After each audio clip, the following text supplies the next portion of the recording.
బట్టిప్రోలు గ్రామ పంచాయతీకి సంబంధించినంత వరకు ఇక్కడ జరిగినటువంటి అవినీతి భాగవతాలు ఎప్పటికప్పుడు ఏం జరిగింది అనేటటువంటిది పత్రికల ద్వారా ప్రజల దృష్టికి తీసుకెళ్ళటం మూలాన, అంటే వీళ్ళు మనం ఎన్నుకున్నటువంటి ఈ ప్రజాప్రతినిధులు మనల్ని బాగు చేయాల్సింది పోయి మనం కట్టే డబ్బులు తినేయడానికి మనం ఎన్నుకుని వీళ్ళని అక్కడికి పంపించామా అనేటటువంటి ఒక ఆవేదన, ఆక్రందన గ్రామ ప్రజల్లో కలిగింది.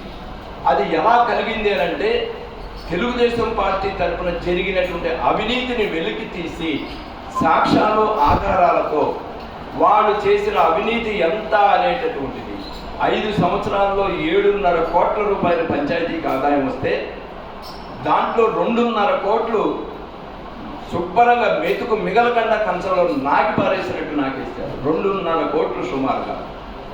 అంటే వీళ్ళు చేసింది ఏంటో మరి గ్రామ ప్రజలు అందరూ కూడా గమనించారు.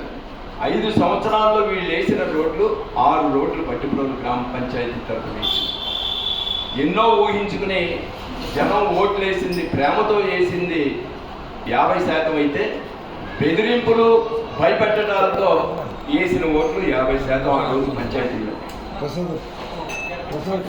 తినేయడంతో ప్రజలకు అర్థమైంది వీళ్ళ బాగోలు అంటే ఊరు పట్ల వీళ్ళకు ఉన్నటువంటి కమిట్మెంట్ ఏంటి అనేది అర్థమయ్యి వీళ్ళకి ఓటేసి మనం తప్పు చేశామనేటటువంటి భావనలో ఈ రోజున బట్టిప్రోలు గ్రామ ప్రజలు ఉన్నారు.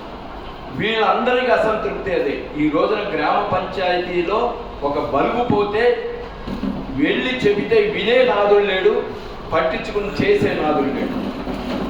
రోజుల తరబడి తిరిగిన పనులు కావటం లేదు, కాలువలు తీయట్లేదు, శానిటేషన్ బాగోలేదు, డ్రింకింగ్ వాటర్ సప్లై సరిగ్గా లేదు, అనేక రకాల సమస్యలతో గ్రామ పంచాయతీ ప్రజలు ఇబ్బందులు పడుతుంటే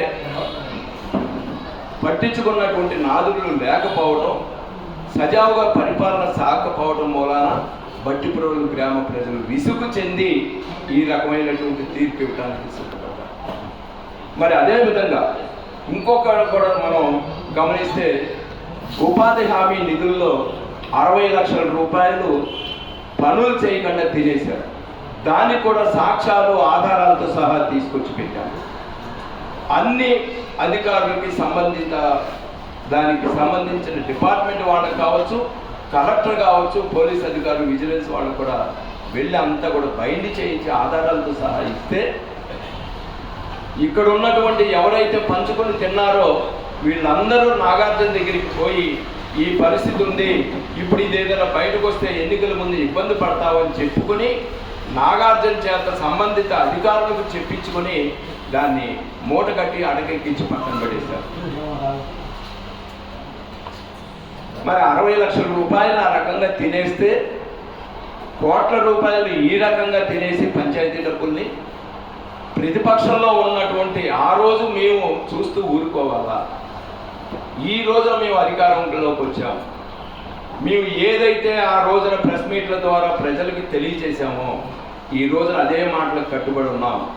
ఈ జరిగినటువంటి అవినీతి ఏదైతే ఉందో ఈ అవినీతి మీద తప్పనిసరిగా ఒక రాష్ట్ర స్థాయి అధికారుల్ని తీసుకొచ్చి ఇక్కడ విచారణ చేయించి ఎవరెవరు భాగస్థులయ్యారో, ఎవరెవరు పంపిణీ చేసుకుని వాటాలు పంచుకున్నారో ఈ కోట్ల రూపాయలు, ఇవన్నీ కూడా ముక్కు పిండి వసూలు చేయడమా లేకపోతే జైలుకి వెళ్ళడమా, ఉద్యోగాలు పోగొట్టుకుని ఏదో ఒకటి చేసి తీరేదానికి మేమందరం కూడా కట్టుబడి ఉన్నాం.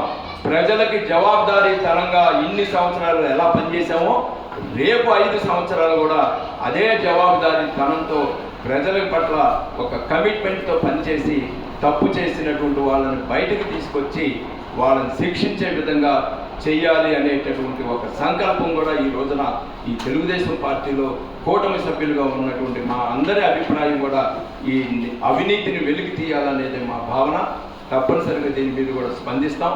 తొందరలోనే దీని మీద ఇంకా ప్రభుత్వ పరిపాలన మొదలవలేదు కాబట్టి మొదలైన తర్వాత తప్పనిసరిగా ఈ ఆధారాలన్నింటినీ సంబంధిత రాష్ట్ర అధికారుల దృష్టికి తీసుకెళ్ళి దీని మీద విచారణ చేయిస్తాం.